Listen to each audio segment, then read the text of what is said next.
place. First order of business would be for the 5 of you to appoint a temporary chairperson for today's meeting to control the meeting. So we need to go ahead and do that. There will be a nomination from the floor to appoint one of you to be that temporary chairperson for the purpose of this meeting. Board Member Gary Baker. I would appoint Board Member Nancy O'Neill as our interim chairman. Are there any other nominations from the floor? Second that. Any other nominations, though? So, O'Neill, do you have an issue with that? No, I guess not. Okay. All right. So there being no other nomination, you'll be the chairperson of this meeting, and we can go ahead and move on to agenda item number 2. You're in control of the meeting now. So I guess the first thing we have to do is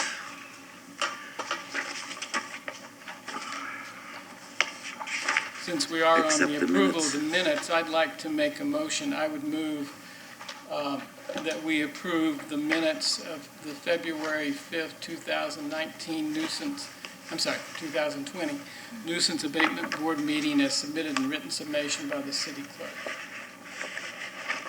second. You can do a voice vote. All in favor? Aye. Is there any opposed? Okay. We can move on to agenda item number 3 then.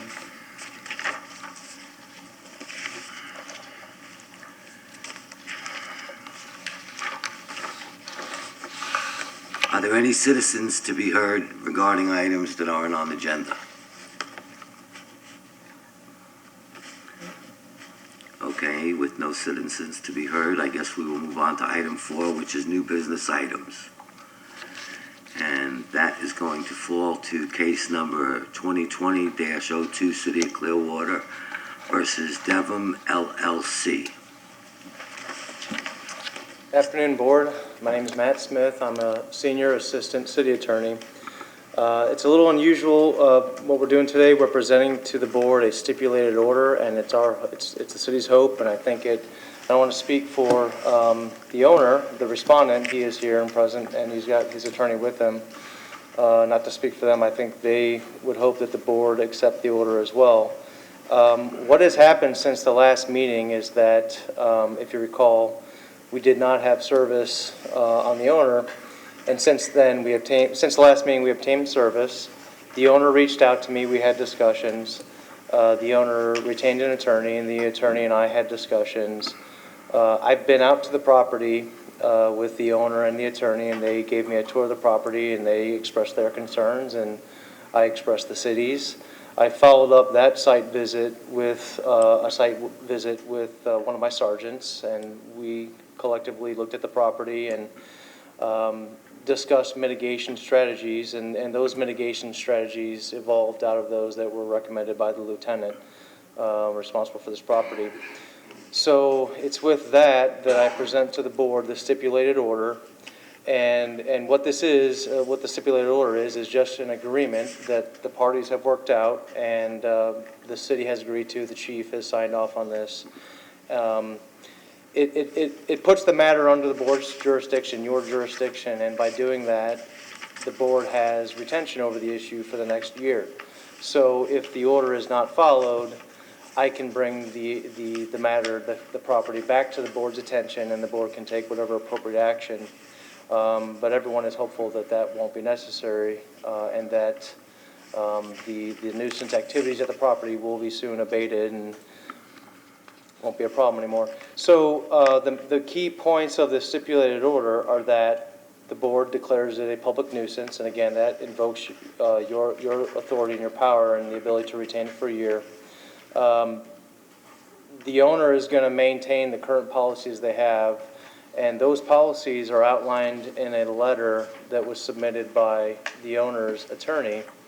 And some of the points there are that the guests need to check in, they need to get parking passes, visitors are not allowed unless they check in with the front desk.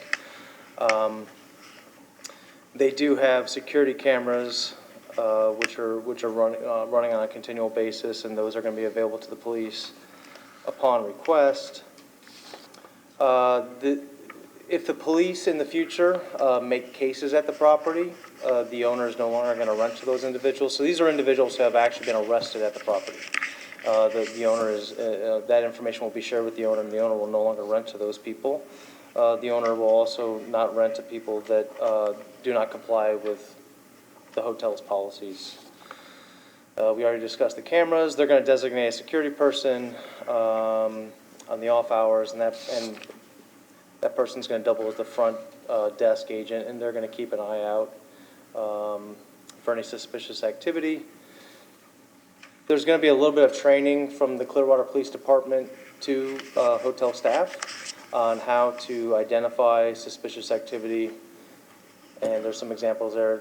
Noticing drug paraphernalia, foot traffic, vehicles that don't have parking permits. And one of the key issues here is that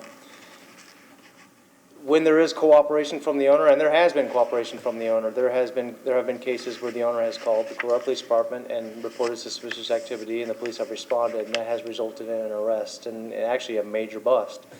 When that happens again, and it may, those instances will not be used against the owner, because we don't want to discourage the owner from cooperating with police. That is about it. And the other thing that the parties agreed to, normally when I present a case to you, I do ask for fines and costs. Because we have come to the agreed order and hopefully an agreed plan for the future, the city is not going to ask for any costs, just that the board accept the order. And I can submit the order to the board attorney in a Word format so that if the board wishes to make modifications, the board can do so. But it is our hope that the board will accept the order that the parties have agreed to. And with that, I'm open to any questions. I do have some officers with me if there's some questions I can't answer. And again, the owner and his attorney are here as well to answer any questions. I'd just like to state for the record, Attorney Shami Dixit on behalf of the respondent Devon LLC, and with me is Mr. Anish Patel. The board's attorney, or the city attorney, is an excellent attorney. He was absolutely professional and cooperated with me, and we worked together very hard to come up with this plan. I just want to compliment him as well, because he did a fantastic job in helping us out and keeping my client's business and open and cooperating with the police department. So I just want to compliment your attorney as well, because he did a fantastic job. And that we do agree and stipulate to the order presented by Mr. Smith.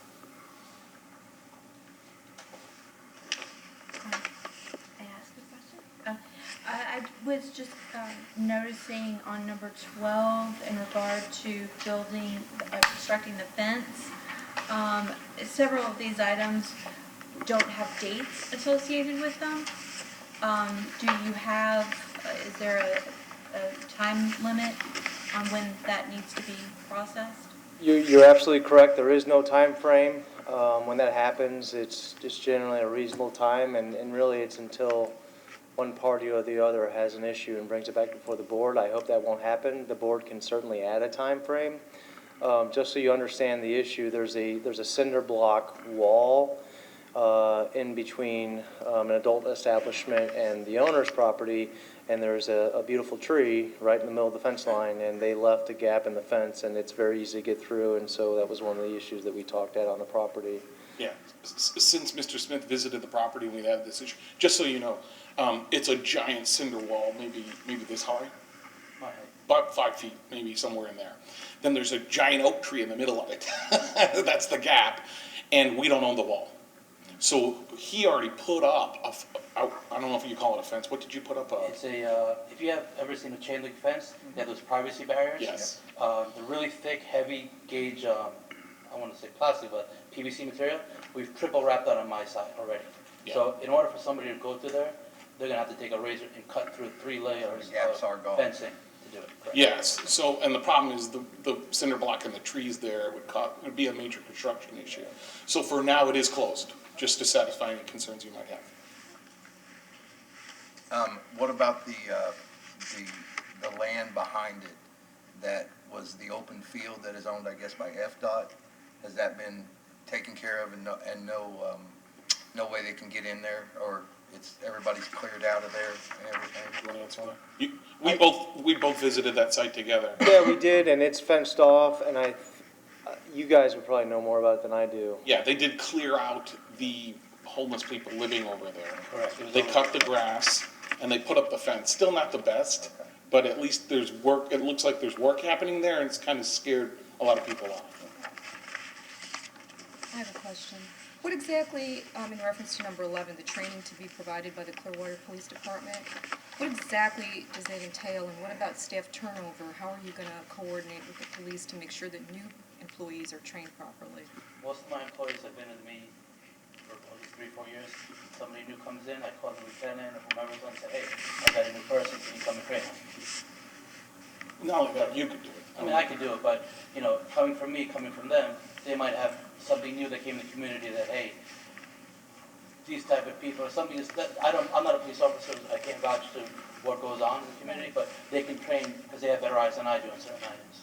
And we could always update the employee handbook to include the items that are taught during at least the first couple meetings, and then we could update our employee handbook. That would be a good idea. My question is, from the city's standpoint, is anybody going by there to check to see if Mr. Patel is following the proper procedure as far as making sure that he's registering guests in the proper way and photo IDs on the premise? I would have to confer with my officers, but I believe the answer is yes. I wouldn't say that it's definitely a patrolled area. It's a patrolled property, and, you know, the police always respond as needed, as calls come in. But certainly, during the pendency of this case before the board, there's been a lot of attention on it, and there's been a lot of interaction between the police and the owner. And I can promise you that, you know, the city does want the activity to end, and that the city will be continuing to closely monitor it. And if I may respond and add, there's a report or email attached to the actual complaint. Yes. And then my letter from Lieutenant Oglarusso, and he confirmed that when he went and spot checked the hotel, the staff was performing the correct way. Okay. Well, if the city attorney and the police department is confident that this could go ahead, and there shouldn't be problems in the future, then I move that we Well, accept. Let me move since you're the chairman. Okay. And if I could just say one more thing, just to further the point you just made, I want the board to rest assured that the city does not consider this a final matter or resolved completely. I hope that it is. You know, we're certainly not letting the owner off the hook, but it doesn't make any sense to beat up on a property owner when they are making quantifiable efforts. And so we want to encourage that to continue.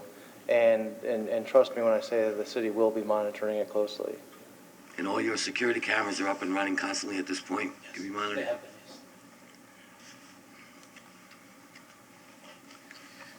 yes.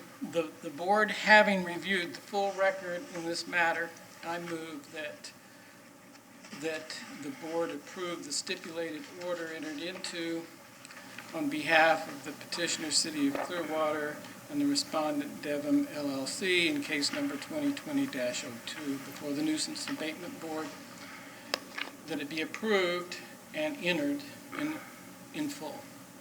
Thank you. I second that motion. Thank you. All in favor? And then Yeah, sure. all in favor say aye. Any opposed? Thank you. Thank you. Thank you.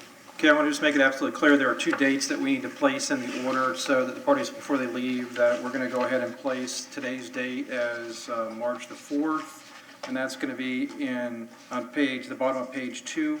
That's the date that the order will take effect, and also on page 3, that's when it's going to be done and ordered by the chair. Just want to make sure that everybody is understanding that we're going to put in today's date. Thank you. Okay, Thank you. thank you. May we be excused? Anybody have any further? Yes. All right, thank you. Thank you very much.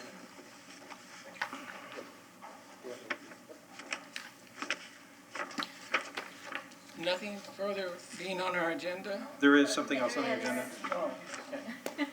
What's on the agenda? Amend rules procedure. Amend the rules of procedure. Oh, okay. And those have been presented to the board members, and we have reviewed them as they have been marked. And I move that we adopt the amended rules and procedures as presented to the board. I second. Are there any questions before there's any discussion on this? This is staff generated. It's not something that the board was bringing forward. Do you have, anyone have any questions about what is actually happening here? If so, I'd kind of like to address them before you actually adopt them.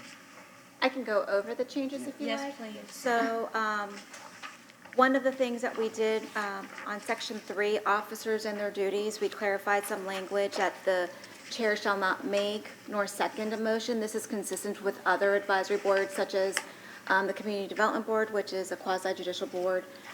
So there's just some consistency that staff wanted to make, as well as not just in this section, but throughout the document, any reference to chairperson or vice chairperson, we just deleted the word person and just kept it at chair and vice chair.